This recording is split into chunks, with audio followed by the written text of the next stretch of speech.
12 বছর একটা ঘরের আন্ডারে ছিলেন, জানতে পারেন নাই ওই ঘরে মেয়ে আছে। তার নাম হলো আবু সালে মুসা জঙ্গি দোস্ত,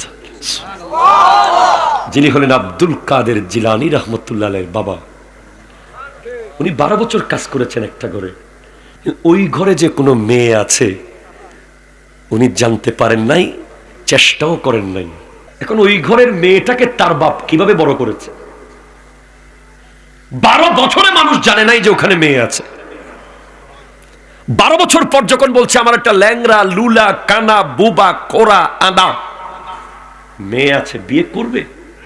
বলে হ্যাঁ, এই যে আপেল আপনার খেয়েছি ওটার ক্ষমা যদি না করেন তাহলে এটাও বিয়ে করব।